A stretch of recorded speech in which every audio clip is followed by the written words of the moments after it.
En esta clase vamos a hablar de la patología gástrica no neoplásica, algunos aspectos de la patología gástrica no neoplásica. Primero es importante recordar algunos aspectos de la histología normal de la mucosa gástrica. Hay dos zonas, como recordarán, histológicamente diferenciadas. El fondo y el cuerpo presentan glándulas tubulares largas revestidas por células principales y oxínticas, como se muestra en la fotografía de la derecha. En cuanto al antro, su componente glandular es bien diferente, son glándulas ramificadas revestidas por células de tipo mucosecretante. Dentro de la patología gástrica no neoplásica, vamos a abordar estos temas: gastritis, gastropatías y la enfermedad ulcerosa péptica por la relevancia clínica que tienen.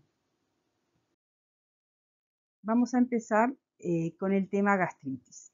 La definimos como una lesión inflamatoria de la mucosa gástrica. Clínicamente puede ser asintomática, pero en general se presenta con dolor epigástrico, náuseas y vómitos.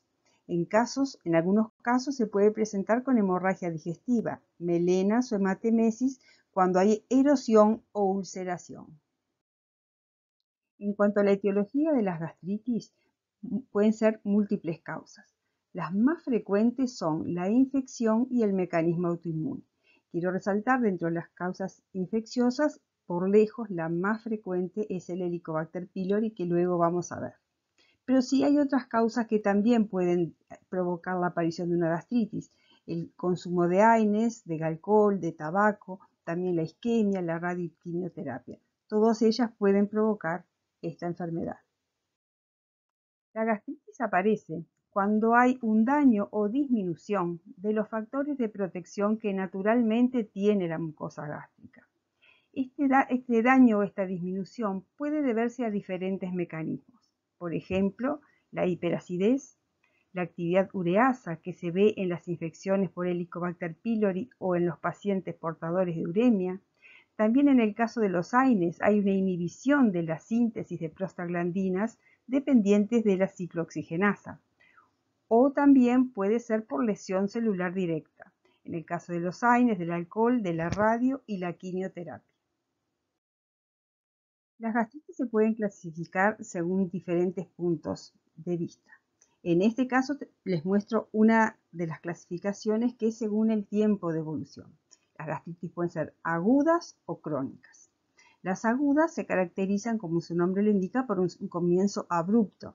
En general no suelen ser motivo de biopsia y no es frecuente que el patólogo vea este tipo de gastritis. En general hay formas especiales que les voy a mostrar, pero en general están asociadas a una ingesta muy cuantiosa de alcohol, al inicio de la infección por Helicobacter pylori, entre otras causas. Pero sí se pueden ver elementos inflamatorios agudos asociados a una gastritis crónica o sobre una gastritis crónica. Eso es lo que se llama una gastritis crónica activa, como vamos a ver más adelante. Les voy a mostrar ahora un ejemplo de lesiones gástricas agudas, como se ven en las asociadas a estrés. Estas lesiones aparecen en el curso de un estrés fisiológico en pacientes graves internados en CTI con quemaduras extensas, sepsis, shock, politraumatizados graves. Aparecen en el 75% de los casos y las lesiones son visibles endoscópicamente a los 3 días. Se caracterizan por ser múltiples úlceras redondas, pequeñas, de aproximadamente 1 centímetro de diámetro, aparecen difusamente dispuestas en la superficie mucosa gástrica, afectan cualquier sector del estómago y se caracterizan por tener un daño mucoso superficial y curan por reepitelización, no hay cicatrización. Les señalo esto porque luego lo vamos a comparar con las úlceras gástricas de tipo péptico. Este es un ejemplo de úlceras por estrés tomado de la bibliografía que menciono allá abajo. En la fotografía de la izquierda ven como la mucosa gástrica está tapizada, afectada difusamente por múltiples lesiones negruzcas, pardo-negruzcas, que se ven con más detalle en la fotografía de la derecha. Son lesiones ulceradas, pequeñas, múltiples, que están tapizadas por un material negruzco, parduzco, que es tapones de hemorragia. Este es el aspecto característico de las úlceras por estrés.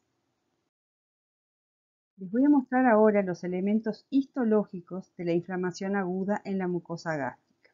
Se caracteriza por presentar fenómenos vasculoexudativos, edema y dilatación vascular. La presencia de polimorfonucleares neutrófilos entre las células epiteliales es característica de todos los procesos inflamatorios agudos. Si esa permeación es muy importante, la agresión es muy importante, hay una pérdida del epitelio, lo cual configura una erosión. En esta fotografía les muestro, por ejemplo, si ustedes ven la mucosa gástrica, en el sector superficial no se reconoce epitelio, está desprendido y está tapizado por un exudado que tiene polimorfonucleares y fibrina, que es ese material rosado eosinófilo que ustedes ven allí. Y el epitelio, observen en el sector superior cómo está esfacelado y desprendido. Un concepto importante a recordar es el concepto de inflamación activa. Estos cambios inflamatorios agudos se ven obviamente en las enfermedades agudas de corta evolución, pero también se pueden sobreagregar en enfermedades crónicas. Y allí es cuando hablamos que esa enfermedad crónica está en actividad. Vamos a hablar ahora de las gastritis crónicas. ¿Cómo se define una gastritis crónica histológicamente? Por la presencia de exudado inflamatorio mononuclear, es decir, linfoplasmocitario aumentado, denso, ocupando la lámina propia de la mucosa. Las etiologías más frecuentes son la infecciosa por Helicobacter pylori y los mecanismos autoinmunes. A su vez, la gastritis crónica puede clasificarse en no atrófica y atrófica. En esta diapositiva les muestro un ejemplo de gastritis crónica no atrófica, comparándola con una mucosa normal para que vean los cambios que aparecen en la lámina propia que se señalan con las flechas amarillas. Observen la cantidad de exudado que hay en la mucosa normal, que es muy escaso, y cómo ese exudado aumenta en la gastritis crónica, ensanchando la lámina propia, es decir, el tejido que está entre las glándulas. En la fotografía del medio es una gastritis crónica leve, es un aumento pero no muy exagerado. Y observen la fotografía de la derecha donde la lámina propia, ya comparándola con las otras dos, tiene un aspecto mucho más azul. Es una gastritis crónica con un intenso exudado linfoplasmocitario. Siempre que hablamos de gastritis crónica debemos evaluar la atrofia glandular. ¿Cómo se define la atrofia en la mucosa gástrica? Como la pérdida de las glándulas apropiadas para la zona. Esa pérdida puede ser o porque disminuya el número o porque haya cambios en el epitelio nativo por otro epitelio que no es propio de esa zona, fenómeno que se llama metaplasia. La metaplasia puede ser de dos tipos, intestinal o pseudopilórica. En el caso de la metaplasia intestinal, aparecen enterocitos y células caliciformes que no son células nativas de la mucosa gástrica, son células de tipo intestinal. En el caso de la metaplasia pseudopilórica, se aplica exclusivamente a la mucosa gástrica corporal. Recuerden que las glándulas corporales estaban integradas por células oxínticas y células principales. No tienen elementos mucosecretantes naturalmente. Cuando aparecen glándulas que simulan o recuerdan a las glándulas mucosecretantes de tipo antral, en ese caso se denomina metaplasia pseudopilórica. Y resalto que este tipo de cambio se debe valorar exclusivamente en la mucosa gástrica corporal, ya que la mucosa antral son glándulas mucosecretantes nativas propias de la zona. A los efectos de ilustrar, tomé este esquema que me parece muy bueno de esa bibliografía que está mencionada allí, que muestra cómo es la atrofia en el antro. Como ven, en el esquema de la izquierda vemos la glándula antral normal. Es una glándula ramificada revestida por un epitelio mucosecretante que está, en este caso, coloreado de amarillo. En la fotografía del centro lo que hay notoriamente es pérdida glandular, o sea, hay una atrofia, una pérdida del número de acinos glandulares. Y en la fotografía, o en el esquema, perdón, de la izquierda, muestra un ejemplo de una glándula antral con metaplasia intestinal. Observen que hay, además de la pérdida de acinos, hay un cambio en el epitelio. El sector del epitelio nativo señalado en amarillo es escaso y está sustituido por epitelio de tipo intestinal con células caliciformes y enterocitos que está representado en este caso por el color azul. Esto es lo que nos habla de atrofia a nivel del antro. En este caso les mostramos cómo es la atrofia en la mucosa fondo corporal. Observen, para recordar, la mucosa oxíntica normal tiene la glándula tubular no ramificada revestida por lo que les decía, las células parietales y principales, que en este caso el epitelio nativo está coloreado en verde. La pérdida glandular es por el acortamiento, hay pérdida de la cantidad de células glandulares. Y en el esquema de la derecha se muestra lo que es la metaplasia antropilórica. Entonces observen que la glándula que era tubular se empieza a ramificar y el epitelio nativo verde está disminuido a expensas de la aparición del epitelio amarillo que habíamos visto que pertenecía a la mucosa antral. Este es el ejemplo tal cual está en la bibliografía, pero les quiero mencionar que además del cambio de células de tipo mucosecretante antropilórico, puede haber también en la mucosa gástrica corporal la metaplasia intestinal, que en este caso no está representada según el esquema del autor en color azul, pero sí puede haberla. Este es un ejemplo, una biopsia de una mucosa gástrica que presenta una gastritis crónica. Como vemos, hay un aumento del exudado linfoplasmocitario que ocupa la lámina propia asociado a algunos nódulos linfoides basales. Hay una gastritis crónica. Pero además observen que el epitelio nativo, en este caso es una biopsia antral, como sufrió cambios, este sería el epitelio nativo mucosecretante. Observen aquí, hay un epitelio que es diferente, que lo mostramos en las fotografías de la derecha. Observen, las glándulas tienen un epitelio que está integrado por enterocitos, que son estas células cilíndricas con una vacuola apical mucosecretante que distiende el citoplasma, y enterocitos con ribete en cepillo. Entonces, cuando aparecen este cambio citológico en la mucosa gástrica, hablamos de una metaplasia intestinal completa, integrada por células caliciformes y enterocitos. Este es el aspecto entonces que presenta una gastritis crónica atrófica con metaplasia intestinal completa. Cuando se informan las gastritis crónicas o cuando se evalúa una muestra con gastritis, siempre debemos de alguna manera cuantificar y dar una idea de la entidad de la lesión que presenta esa mucosa. Este es un esquema tomado del sistema de Sidney actualizado que les voy a mostrar después. Es una escala visual de gravedad progresiva que se usa para de alguna manera transmitir la entidad de la lesión inflamatoria.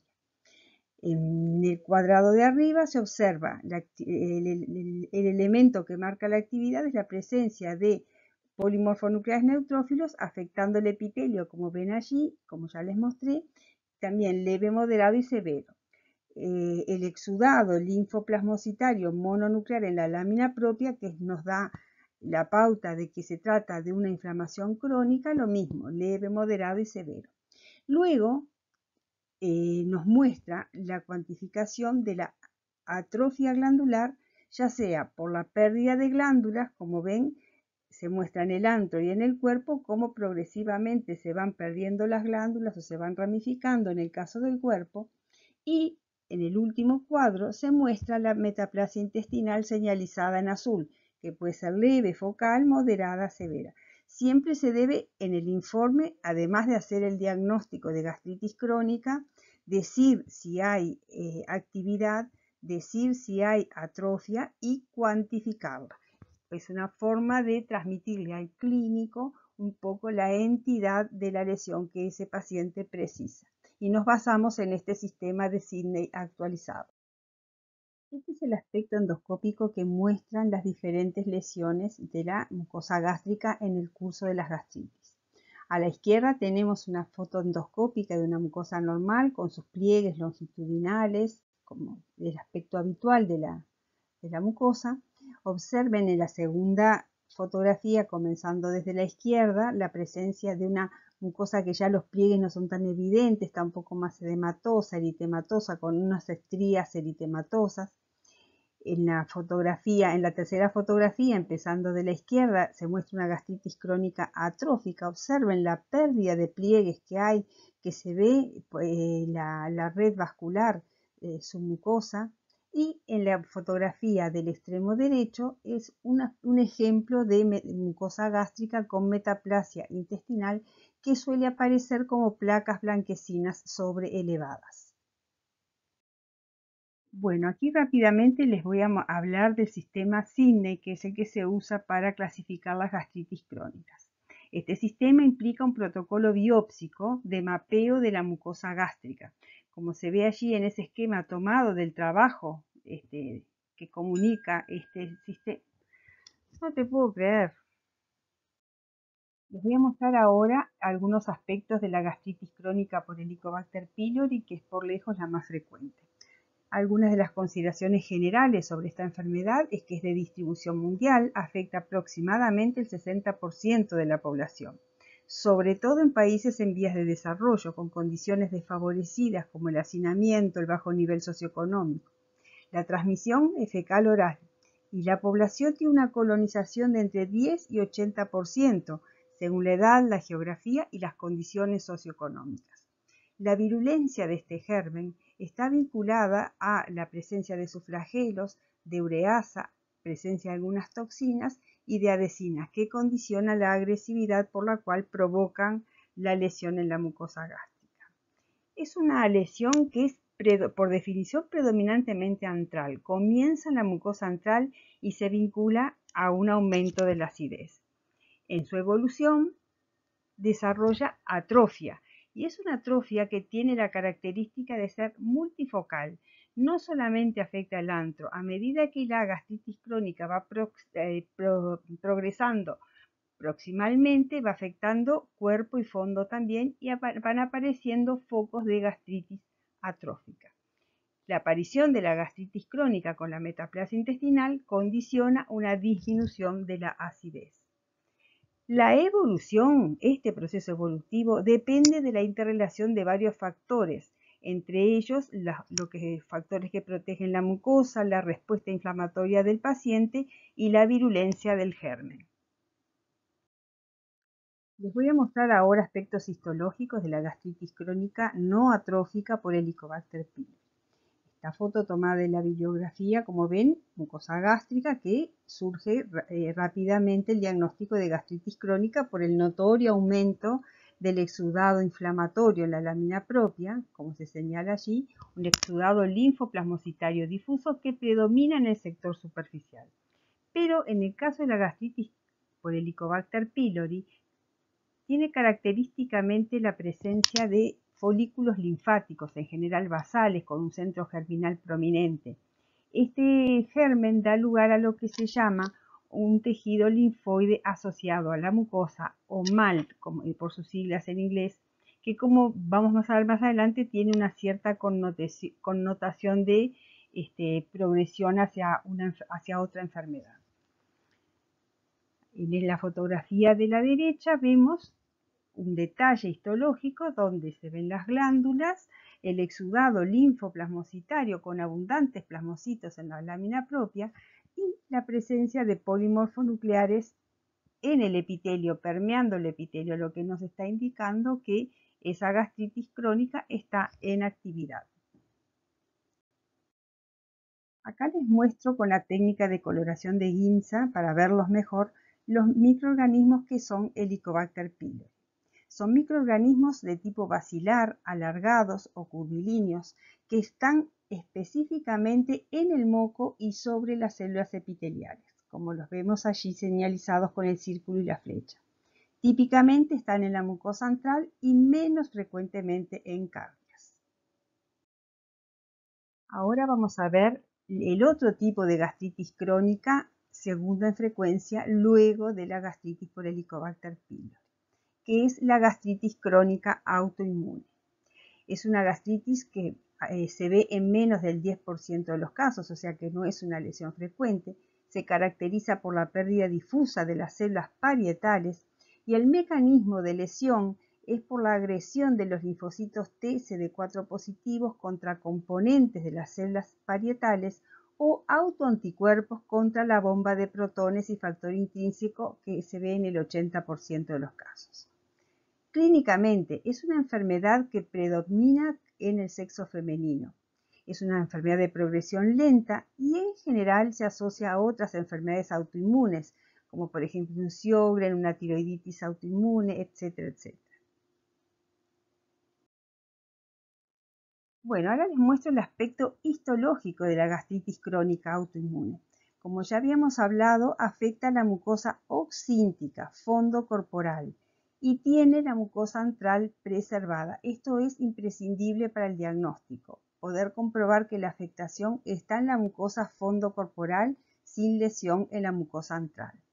En la histología les puse allí arriba a la izquierda una foto de la mucosa gástrica corporal normal para que vean y recuerden las características de las glándulas y comparen con la fotografía de arriba a la izquierda la lesión que provoca una gastritis crónica autoinmune. Notoriamente hay una pérdida de las glándulas, una pérdida en el número y un cambio en las características de las glándulas.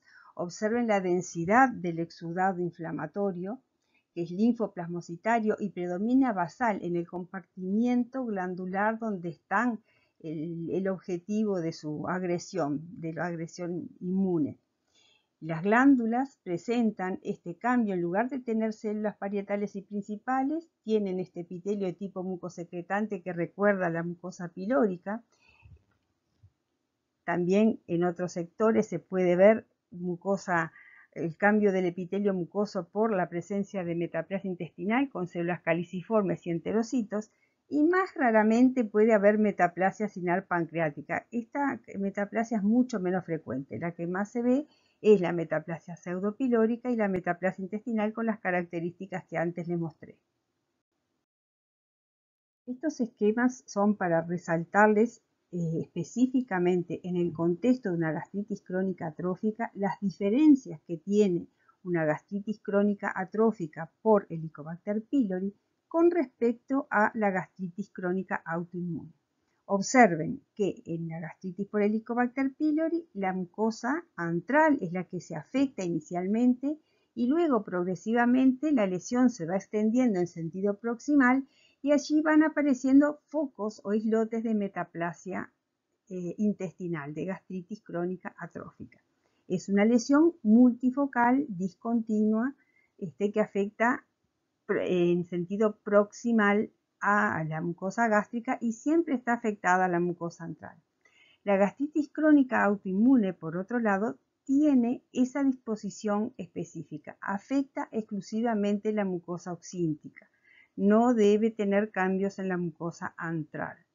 Este esquema es un poco para visualizar las diferencias entre ambas y por ello es que se hace el protocolo biópsico por el sistema de Sidney en frascos separados, pues nosotros necesitamos tener certeza de qué topografía tienen las lesiones cuando estamos en presencia de una gastritis crónica atrófica para poder orientar el posible diagnóstico final al clínico. Con respecto a la gastritis crónica, vamos a hablar ahora de algunos elementos por los cuales tiene relevancia clínica. La relevancia clínica que tiene son en cuanto a complicaciones y a riesgo de neoplasias. Las complicaciones que puede tener en el caso de la gastritis por Helicobacter pylori es la aparición de una úlcera duodenal o una úlcera péptica. En el caso de la gastritis autoinmune, por déficit de vitamina B12 y de factor intrínseco debido a la pérdida de las células parietales, puede desarrollar el paciente una anemia perniciosa. Un aspecto importante es el riesgo de neoplasias. La gastritis crónica atrófica con metaplasia intestinal conlleva un mayor riesgo con respecto a las gastritis crónicas no atróficas de desarrollar displasia y evolucionar a un adenocarcinoma gástrico. De allí la importancia de la pesquisa, del diagnóstico, de la cuantificación y de valorar el riesgo de progresión de la enfermedad cuando los pacientes tienen metaplasia intestinal, gastritis crónica atrófica con metaplasia intestinal. En el caso de la gastritis crónica por Helicobacter pylori, como les mostré, desarrolla ese tejido linfoide en la lámina propia muy exuberante con nódulos linfáticos con centro germinal que si sufren mutaciones oncogénicas pueden derivar en lo que se llama un linfoma MALT, que es una lesión vinculada al Helicobacter pylori. El linfoma MALT es un linfoma de bajo grado. Y por último, en el contexto de la gastritis crónica autoinmune, pueden aparecer tumores neuroendocrinos por la hipergastrinemia. Simplemente para redondear el tema de gastritis, les voy a mencionar algunas que son infrecuentes, pero que pueden verse en la práctica clínica. Por un lado está la gastritis eosinofílica, que es una lesión inflamatoria que se caracteriza por la presencia de abundantes polimorfonucleares eosinófilos en el exudado y que afectan también la muscular propia. Por otro lado, hay un subtipo de gastritis que es la gastritis linfocitaria, que endoscópicamente se presenta como pliegues engrosados con pequeños nódulos ulcerados. Se le llama gastritis varioliforme y la histología se caracteriza por un aumento notorio de los linfocitos T intraepiteliales. Y por último, la gastritis granulomatosa, que se caracteriza por un proceso inflamatorio con granulomas que recuerdan son agregados de histocitos epitelioides que pueden tener reacción gigantocelular o no. Y en este caso la etiología puede ser variable, infecciosa o no infecciosa. Dentro de lo infeccioso recordamos la tuberculosis por motivo de frecuencia y dentro de lo no infeccioso enfermedad de Crohn que afecta el tubo digestivo de la boca al ano o también una enfermedad sistémica como la sarcoidosis. A continuación vamos a repasar los aspectos de la enfermedad ulcerosa péptica. Las causas principales de esta enfermedad son la gastritis por Helicobacter pylori, la ingesta de AINES y el tabaquismo también se ha vinculado a esta enfermedad. Su incidencia ha disminuido debido a la menor prevalencia de Helicobacter pylori en países desarrollados donde se pesquisa la gastritis y se trata a los pacientes cuando se confirma la infección. Pero en mayores de 60 años, que muchas veces reciben tratamientos con AINES, a veces con altas dosis, puede aumentar la frecuencia de esta enfermedad. En cuanto a su patogenia, se vincula el aumento de la secreción de ácido con disminución de la secreción de bicarbonato. Pero siempre influyen los factores propios del huésped y la virulencia de la cepa con la cual está infectado. Clínicamente se presenta con ardor y dolor epigástrico, anemia por sangrados o una hemorragia importante, una hematemesis o también a veces perforación, que este último configura un cuadro agudo de abdomen grave. Con respecto a la úlcera péptica, aparecen sobre una base de gastritis crónica. En el 80% de los casos son solitarias. Se caracterizan por presentarse como un defecto en la mucosa gástrica en saca-bocado con bordes netos, un fondo limpio, liso, con fibrina. La profundidad es variable, pero puede llegar a afectar todo el espesor de la pared. Recuerden las diferencias con las úlceras por estrés, que eran múltiples, que eran pequeñas, que eran superficiales, que afectaban solo el epitelio. A la derecha les muestro las dos topografías de elección de la úlcera péptica. Pueden verse en antro o en duodeno proximal. Como ejemplo de la lesión macroscópica, en este caso por visualización endoscópica de la úlcera péptica, les muestro aquí dos lesiones, una úlcera duodenal y una úlcera gástrica.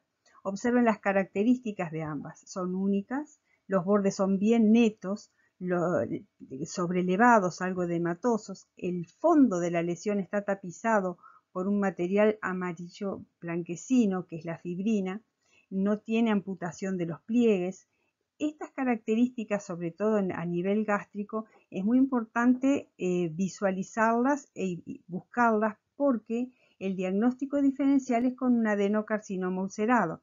En este caso, todas estas características que les mencioné nos alejan de que se trate de un tumor ulcerado y nos lleva al diagnóstico de una lesión ulcerada gástrica de tipo péptico. Aquí les muestro un esquema tomado de esa bibliografía donde detalla las características de las 4 zonas que tiene la lesión ulcerada péptica gástrica. En los extremos se observa la mucosa conservada. A nivel de la lesión, de la pérdida de sustancias de tejido, observamos que hay 4 capas con características histológicas diferentes. Superficialmente tiene detritus celulares y polimorfonucleares. Por debajo de ellos hay un sector de necrosis de coagulación. Por debajo un tejido de granulación, que es un tejido reparativo, recuerdan, ¿verdad? Que intenta reparar el daño, reparar la brecha que generó la pérdida de tejido. Y por último, en las lesiones ulceradas evolucionadas, se observa o presentan una zona de fibrosis también reparativa. Observen cómo la lesión no solo afecta a la mucosa, afecta a la submucosa y la muscular propia. Estas lesiones pueden llegar a afectar todo el espesor parietal y si la necrosis afecta todo el espesor de la lesión, pueden llegar a perforarse. Bueno, aquí vemos una microfotografía también tomada de un trabajo donde se observa, se reproduce lo que les mostraba en el esquema, ¿verdad? En el borde de la lesión ulcerada se aprecia la mucosa nativa y en el fondo de la lesión ulcerada, en donde está la pérdida de tejido, como mostrábamos en el esquema anterior, hay exudado con fibrina y polimorfonucleares, necrosis y tejido de granulación. En el fondo de la lesión se aprecia fibrosis aquí y aquí. Fíjense que en este caso la lesión ulcerada afectó todo el espesor de la pared gástrica y la fibrosis se está protruyendo en el tejido adiposo perigástrico. Ahora nos vamos a referir a otro tipo de patología gástrica denominado gastropatías reactivas. Es una lesión mucosa gástrica que se caracteriza por tener escasas células inflamatorias en la lámina propia, pero con cambios regenerativos muy prominentes en el epitelio foveolar. Ese es el sello que demuestra esta entidad. Las causas de estas gastropatías reactivas son varias. Están vinculadas a los AINES, al alcohol, al reflujo duodenogástrico, es decir, a la irritación de la mucosa gástrica por la presencia de bilis. A veces también pueden estar inducidas por estrés y también la radio y la quimioterapia pueden provocar estos cambios. Por último, para completar el tema de lesiones gástricas no neoplásicas, vamos a mencionar rápidamente las gastropatías hipertróficas. Dentro de ellas, la enfermedad de Menetrier y el síndrome de Zollinger-Ellison. Son enfermedades raras que se caracterizan por la presencia de pliegues gigantes cerebriformes debido a hiperplasia de células epiteliales y que no tienen proceso inflamatorio acompañante. En la fotografía de la izquierda les muestro un ejemplo de un paciente con enfermedad de Menetrier. Observen los pliegues gástricos gruesos, exagerados, llamativamente prominentes, que histológicamente observen la marcada proliferación de epitelio, sobre todo del epitelio foveolar, y no tiene un proceso inflamatorio acompañante. Esto es lo que define las gastropatías hipertróficas y les muestro simplemente este ejemplo de enfermedad de Menetrier para visualizar un poco las lesiones que podemos encontrar en este tipo de enfermedades. Por último, vamos a repasar algunos conceptos importantes a recordar de la exposición que acabo de hacer.